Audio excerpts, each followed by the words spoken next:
threatens authority. Authority doesn't like something they can't control. And for painters, writers, creative people of all walks of life, for creative people to create something that cannot be controlled by authority or state power is very, very threatened because people can interpret it their own way. I feel like there's a complete lack of respect for actual, the fine arts that are of the Black Indigenous populations, and they're often curated or conceptualized as craft. And it's not a craft, life work is not a craft. It's healing. My great-grandmother used fabric to express her worldview, their pain, their joys, all this through fabric. And I thought, it scared me because I didn't know how to sew. As a survivor of childhood abuse and then multiple assaults throughout my adulthood, I think reclaiming the narrative has been vital in my self-portraiture. I actually started making self-portraits because a therapist recommended that I turn the camera on myself instead of others. And through that, I was able to see the pain points and what still needed tenderness and love and care. Specifically, I often work with members of my family, and I guess what led me to kind of think about this in the first place is a lot of my family has lived through war. So my mother grew up during the Vietnam War. She was a child and she has complex PTSD. And I grew up witnessing kind of her struggles and her pains. I think by doing this work, I kind of am hoping to maybe end these cycles of trauma and lineages, and noticing that people like my mother don't have, didn't necessarily have the privileges or the access to healing because she was living in survival mode. So I think myself being privileged, being born in America and having these access and resources, I think I really try to kind of think about healing in that way.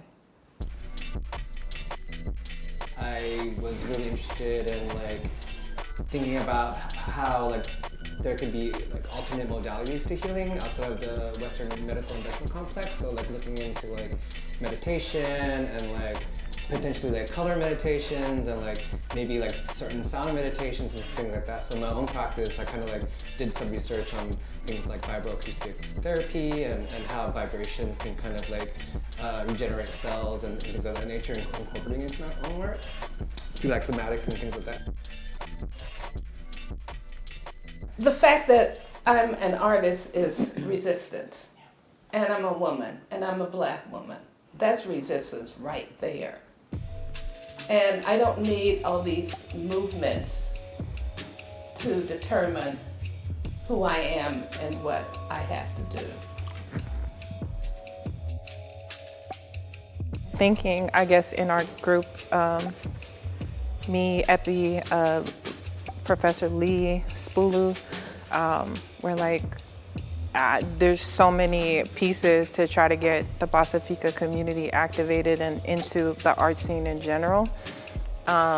Applying for these and just having a chance at them. So there's capacity building, and we're well, even if we wanted to run, a grassroots kind of thing where we're just hosting, gathering our Pacifica creatives together, there's just this overhead of operation and bandwidth, right? And I'm I wish we had an annual budget to just be we want to gather Pacifica artists together. Just gathering. There's so much power in just getting together.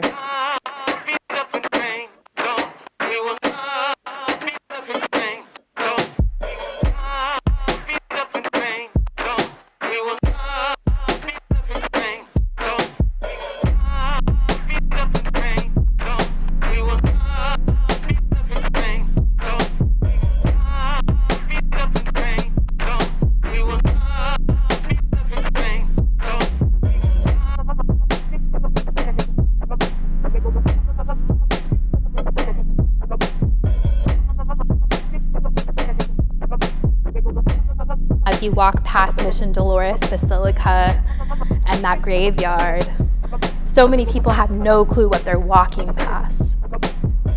And I think those are really important people to to invite Ohlone people, to invite elders, to invite a variety of people to ask what they need, what they want to feel, for people to rest. We don't have to wait for someone to make a sculpture of us. Similarly to what you're saying about needing to feel like you have permission to do something or permission to be free, you just have to go through the pain of doing it yourself and the humbling experience of learning in front of others. Very much like a dance class. There's nothing more humbling than learning a new dance in front of other people. You have to just try it out, try it on, see if it fits, see if you like it. It's about learning, it's about trying, and that's like why I want to do everything in my power to bring tools to people also to try these things on and, yeah, concretize themselves.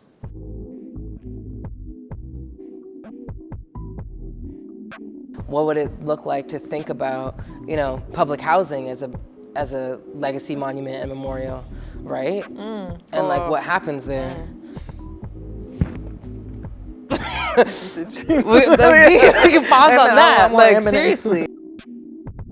There's so many of what I've interpreted as memorial and monuments were the past, the non-living, and I want to shift that and celebrate you now. I want to celebrate you now.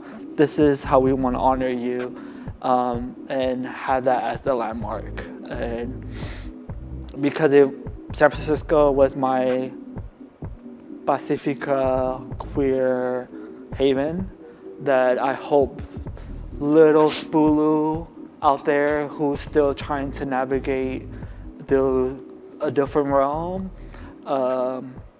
that I made that mark here by sharing stories through whatever that looks like. I have a young daughter, and when we took her to, we take her to a lot of playgrounds around the city, and there's just so much open space. There's just so much beautiful space. And when we took her to Golden Gate Park, and she's just like playing in this like beautiful, expansive playground, which has like also like just if you just turn your head, there's like endless, nature next to it. And I like saw this little sign that said, I think it was like one of the first playgrounds in the United States. It might sound super weird, but my favorite holiday used to be the 4th of July. And it was because that was the only time in the hood that everybody was completely free. One of my favorite memories of San Francisco right now, because we're like a 3-minute drive from where I grew up. I'm just thinking a lot about Bernal Hill. And I grew up on that hill. I think one of the things I love the most about San Francisco and about the city is like the viewpoints we have.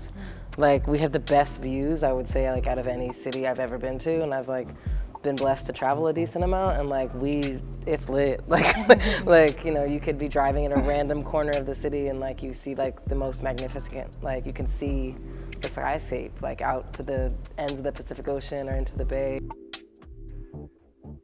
The other memory is going to the Golden Gate Theater and sitting in the 4th row and seeing Josephine Baker come out in white feathers and throw suckers out to the audience.